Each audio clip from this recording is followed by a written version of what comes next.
있는 비엔나 메르디엔 호텔 바로 옆에는 쉴러의 동상이 있습니다. 괴테와 함께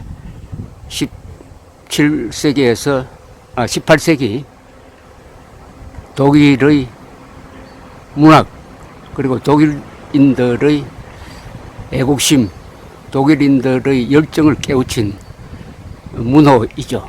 극작가이기도 하고 시인이기도 한 쉴러의 동상이 여기 서 있습니다. 이 쉴러의 동상 뒤로 세계 역사를 바꾼 건물이 하나 있습니다. 지금은 공사 중입니다. 세계 역사를 바꾼 건물입니다. 아니, 대학입니다. 유명한 비엔나 미술대학입니다. 비엔나 미술대학은 지금 이렇게 완전히 공사 중입니다. 전면적으로 보수를 하고 있습니다. 여기 공부하던 학생들은 학부를 따라서 여러 군데 흩어져서 지금 공부 중입니다. 비엔나 예술대학, 미술대학이라 해야 되겠군요. 비엔나 미술대학. 이게 왜 세계 역사를 바꾸었느냐? 1907년 그리고 1908년 두 차례 아돌프 히틀러 청년이 여기 입학 원서를 냈습니다. 미술가가 되겠다는 꿈이 있었습니다. 그런데 두 차례 낙방을 했습니다. 처음에는 1차 시험에는 합격이 되었지만은 2차에서 떨어졌습니다. 그리고 히틀러가 그려온 그림을 본 교수가 히틀러 청년에게 충고를 했습니다. 당신은 화가보다는 건축가가 맞다. 그러니까 건축과에 지원하면 어떻겠느냐. 그러나 히틀러는 화가가 되겠다는 꿈이 있었습니다. 그때 만약 여기서 히틀러가 합격되었으면 히틀러는 아마도 화가로서, 그러나 별 볼 일 없는 화가로서 생애를 마쳤을 가능성이 매우 높습니다. 두 번에 걸친 낙방에 좌절한 히틀러는 이 비엔나에서 아주 어려운 생활을 했습니다. 거의 노숙자 생활을 하기도 했습니다. 노숙자 수용소에서, 노숙자 수용소라기보다는 노숙자 거주지에서, 거주소라 그래야 되겠구만요. 거주소에서 일하면서 아르바이트를 했습니다. 돈을 벌기 위해서 엽서 크기의 그림을 그려서 팔기 시작했습니다. 수백 점을 그렸습니다. 그 그림들이 요사이 남아 있습니다. 2차 세계대전 때 미군이 압수를 했는데 요사이 경매에 붙이면은 한 장에 한 $10,000 정도로 팔리고 있습니다. 그 그림을 보면은 히틀러는 역시 건축가로서의 자질이 화가보다는 더 좋다는 것을 확인하게 알 수가 있습니다. 히틀러는 건물 그림을 많이 그렸습니다. 이 근방에 있는 오페라 좌라든지 건물을 그렸는데 사람은 잘 그리지 않았습니다. 인간에 대한 관심이 적다는 것을 알 수가 있습니다. 사람이 나오더라도 별 성의 없이 인간성을 표현하려는 노력을 보이지 않습니다. 건물 그리고 자연에 대한 그림이 대부분입니다. 히틀러는 원래 비엔나에서 상당히 떨어진 린츠 근방에서 태어났는데 고등학교를 중퇴하고 나서 이 비엔나에 와서 화가의 꿈을 키우면서 노숙자 생활을 하면서 방황했습니다. 그러나 방황하는 중에도 히틀러는 예술에 대한 관심을 절대로 꺾지 않았습니다. 돈이 생기면은 오페라 보러 가고 그리고 공연을 보러 가고 해서 그때만 해도 히틀러 청년은 예술가적 기질이 더 강했습니다. 히틀러가 2차 세계대전 직전에 독일 주재 영국 대사와 대화를 나눈 걸 보면은 히틀러는 이렇게 이야기를 합니다. 내가 현안 문제를 해결한 다음에는 다시 예술가로 돌아가서 예술가로서 생애를 마치고 싶다 라고 이야기를 합니다.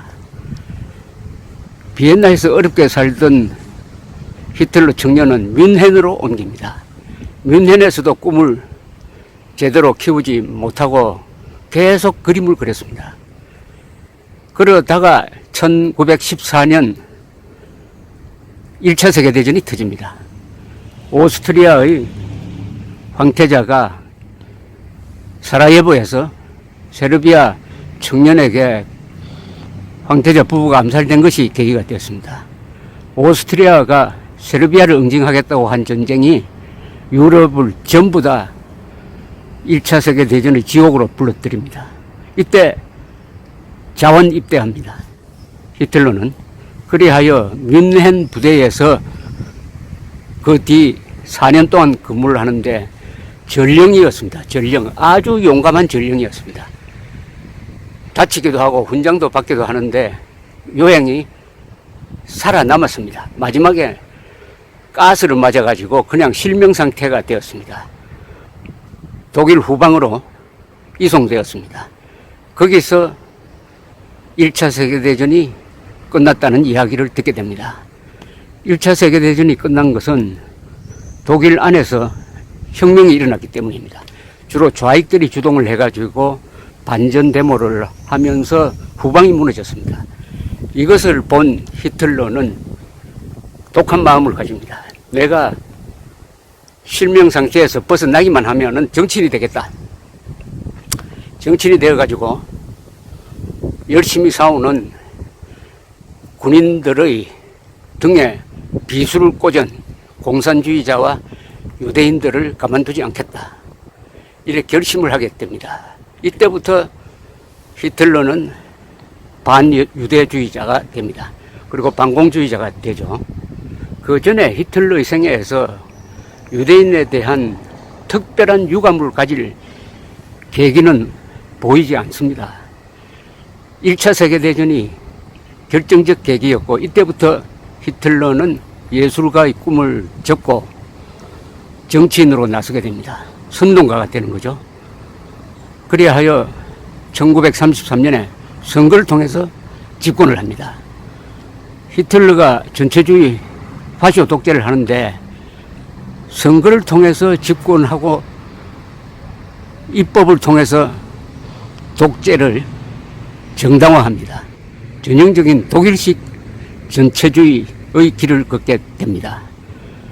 그러면서 1938년에 오스트리아를 합병합니다. 오랜만에 비엔나에 와서